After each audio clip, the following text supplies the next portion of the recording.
Welcome. Thank you for coming to listen to the Lichen Sclerosus podcast.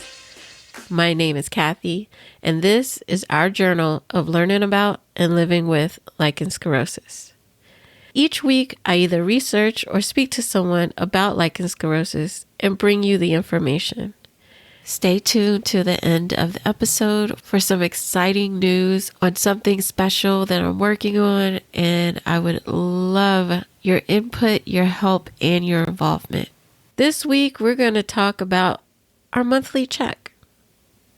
Now, if you don't know what our monthly check is, you need to go back and listen to Lichen Sclerosus Basics. Because each month you need to check your vulva for any changes, any blisters, lesions, anything that's out of the ordinary that you might need to keep an eye on. This episode, we're going to talk about my first time checking my vulva and how to check your vulva. Because, I say it all over Instagram. They say it, check your vulva, check your vulva. But what exactly are we doing? What are we looking for? How do we know if something's not right? So that's what we're going to talk about today. So here's the thing. I started this podcast being completely ignorant for the most part. I mean, I, of course, referred to Dr. Google and went through the wormhole and got all the scientific jargon and all that good stuff. But I didn't have the practical knowledge that needed to be known with lichen sclerosus. I didn't know I was supposed to be checking my vulva until I started going on Instagram and following these wonderful accounts that gave me so much information. So I started seeing, check your vulva. It's that time of the month to check your vulva. So I see these posts and I'm like, okay, I'm supposed to check my vulva? Or, okay. I didn't know that. My doctor didn't tell me that. But I'm really bad at following directions when it comes to taking care of myself. So time went by and I didn't do it. So I saw another post, check your vulva. So I said, okay, I'm going to check my vulva. Okay, I'm going to do it. A couple weeks went by. I didn't check my vulva.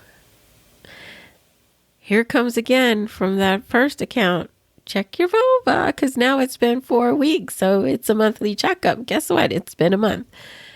Now I'm like, okay, I'm stalling or what is going on? So I had to really, really think about, why am I not just doing it? It's not that I'm prudish. I've touched myself before. I've looked when there was something that didn't feel right. So what's the deal, right? And I realized that I was scared. I was scared. I was petrified of what I might see, because by this time I've started feeling changes to my anatomy. I've seen the pictures all over Google. I've seen the white spots. I've seen, the lesions. I've seen the blisters. And I know when I got my first blister and it freaked me out in 2018 and it sent me to the doctor, I didn't want to see that again. That scared the crap out of me. Okay. I didn't want that. And so subconsciously, I was stalling because I was scared. So once I came to the realization that I was scared, I said, okay, I'm going to set a date that I'm going to check my vulva. I set it out for my next night off because I wanted to, not rush, and I wanted to be alone and have privacy and not risk anybody walking in on me, whatever. Can I tell you, as the day got closer, I was getting more and more nervous. And it's utterly ridiculous because, hello, it's my body. I'm looking at myself. Why am I feeling these butterflies in my stomach? Why am I getting anxious about this? And I just felt so weird. And I didn't say anything to anybody because I'm like, this is dumb. I felt dumb. Really, really dumb. So the day comes and I go about my day, and I have multiple opportunities where I can, do it. But I'm like, no, I'm going to wait till everybody goes to sleep when I'm alone. And I'm like, okay, I'm going to treat this like a date. So I'm going to get up, I'm going to shower, I'm going to shave. And can we talk about shaving real quick? Can we talk about hair, body hair real quick? I don't know about you, but a razor has barely touched my body since last summer. And I'm talking summer 2019. First off, I don't shave unless it's the summertime and I'm wearing shorts or a skirt or a dress or something. I don't shave my legs. Okay. And this past summer with the pandemic, I barely left the house. So when I did leave the house, I wore jeans or tights. So I had no reason to shave. So anyway, I don't know about you, girl, but I'm running around here looking like a damn Sasquatch. So that was a major concern because I wanted to make sure that I can see what is going on, especially on the Monas pubis. Because like I said in the Lichen Sclerosus basics, that's where I have the most symptoms. So I go in the bathroom, I take a shower, I shave, and I come out, I have a little mirror that's perfect. So I'm like, okay. I lay down on the bed, try to get comfortable. I start checking. And I check from the top to the bottom, the way we're going to talk about. And yeah, I'm not seeing what I was afraid of. And there was no reason for me to be afraid. None whatsoever. And once I did it, it was like a relief. It's done. It's over with. Until next month.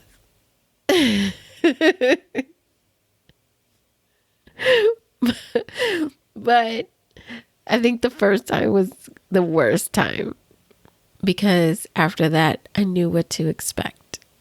And I was actually pleasantly surprised. My clitoral hood is closing in over my clitoris. I have like a tiny little opening. And my labia minora is fusing with my labia majora. Or it's reabsorbing. So like the bottom part is completely gone.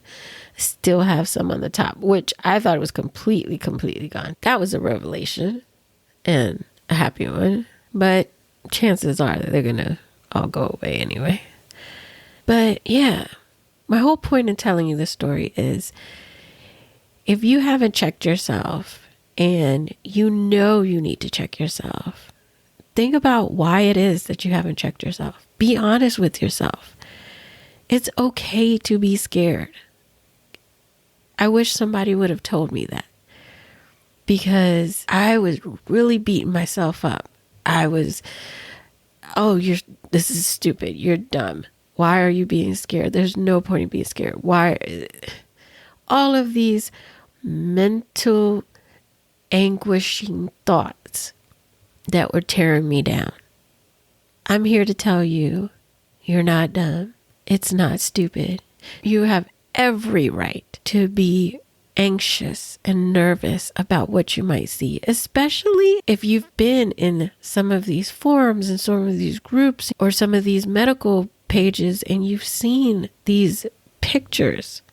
They will put fear in you. So you are completely justified, girlfriend. But don't let that stop you. because it's way too important. And chances are when you do look down there, you're going to be fine. You're going to be able to deal with whatever it is that you see. And now you know.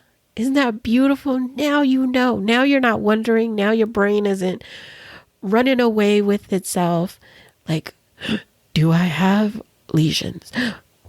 Do I have the white shiny skin? Is it in the figure eight? You know, all of those thoughts that keep us up, you won't need to have them. So let's get down to how do we check ourselves? There was this great Instagram post from an account called talk_peach, like the fruit peach. It was so well done that I wanted to share it with you. They are a gynecological charity based in New Zealand. I'm going to have a link to the post in the show notes so you can go and follow them and you can see the post yourself. It's how to check your vulva. First thing we got to do is stand, squat, or sit over the top of a handheld mirror. What I did was I leaned some pillows on the headboard, and then I was able to hold the mirror and kind of look around. But the further I had to go down, I couldn't hold it. So I got another pillow and I leaned the mirror on the pillow and then kind of, worked my way around until I could see it. That way I could use both hands.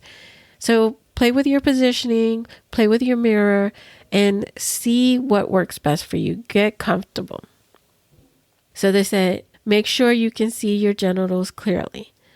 Lighting is so important too, because if you are away from the light, let's say if you're in the shadow, then you're not going to be able to see anything. So you want to make sure you're in a well-lit place, that the mirror is catching the light, that you can see what you're supposed to be looking at. So once you get your positioning right, you want to check the area where the pubic hair grows. Look all around there. Look for any spots, moles, bumps, rashes, sores, or lesions. Next, you want to check the clitoris. Look for any growths, bumps, or any discoloration. Look for any fusing. Then you want to check your labia majora. That's your outer lips. And feel for any bumps. Also visually look for any moles, rashes, growths, or lesions. And then you want to repeat that for the inner lips, the labia minora. Finally, you want to look at your perineum. The perineum is that little piece of skin right in between the vagina and the anus. And you want to look again for any rashes, any bumps, any growths, or any lesions. And then you want to look around the anus. The same thing again. Any skin discoloration, bumps, lesions, rashes. If you see any of these things, I want you to take pictures and monitor them for about a week or two and keep your regular maintenance schedule. If after a week or two you look again and there's been no changes or it's getting worse, immediately make a doctor's appointment. I want you to take a picture and have it for your doctor. So that way, after you make your appointment, you could be a week later or 2 weeks later, you have a picture and then the doctor can see any changes or anything like that. Also, even if everything is normal, you want to take a picture at least once every 3 months. That way you can see any progressions, because you're not going to remember exactly everything and how it looks. And the mind's constantly playing tricks on us. You can see if there's any difference, and you'll be able to know what your vulva normally looks like. So like I said, that is on Instagram. And the account is talk_peach. There's a couple other really good accounts that I wanted to share with you. One is Vulva Cancer Awareness. It's all one word. She's at Vulva Cancer Awareness. And This is a young lady who unfortunately did develop vulval cancer. She is a fighter. She's had multiple surgeries, multiple chemotherapies and radiation, and she is fighting. She's bringing awareness. She does a great job. She has an amazing attitude. So I definitely think you should follow her. And the other account is at Lichen Sclerosus UK. And this is Claire Baumhauer's partner. And I've talked about Claire many times on the podcast. She's one of our superhero activists. And this account is run by her partner, Emma Norman, who also has lichen sclerosus. I'll have all of their links in the show notes so you can go and follow these ladies. And of course, while you're there, if you're not, follow me at Lichen Sclerosus Podcast. I haven't been as active lately because I've gone back to work and trying to keep the podcast going and family life and all of that craziness. But I do post occasionally now. I was posting way more regularly and way more often, and I do hope to get back to that. But you can follow me and you can always DM me. I'll answer all my DMs. It's probably an easier way to reach me than having to go into your email. But I still love receiving your emails too. I've talked to some amazing ladies this past week through email, and it always brightens my day to see an email from a lichen sclerosus sister. You can send your emails to Kathy with a K at lichensclerosuspodcast.com. Like I said, I'm trying to find that work-life advocacy balance.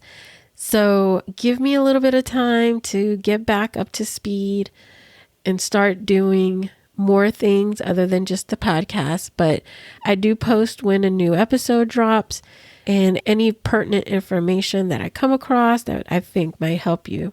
I do have an idea for how we could stay connected. I want to do a monthly virtual meeting on Saturday nights about 7 p.m. Eastern time, so we can connect and talk to each other and just hang out like girlfriends. We can talk about lichen sclerosus. We can talk about life. We can talk about anything that we want to. And just so we can connect with other sisters who are going through the same things, who might have a little bit of knowledge that can help us. And I want to see your faces. I love talking to you on Instagram. I love talking to you through email, but I want to see your faces too. So if that's something that you think you might be interested in, I have a page set up at lichensclerosuspodcast.com/connect.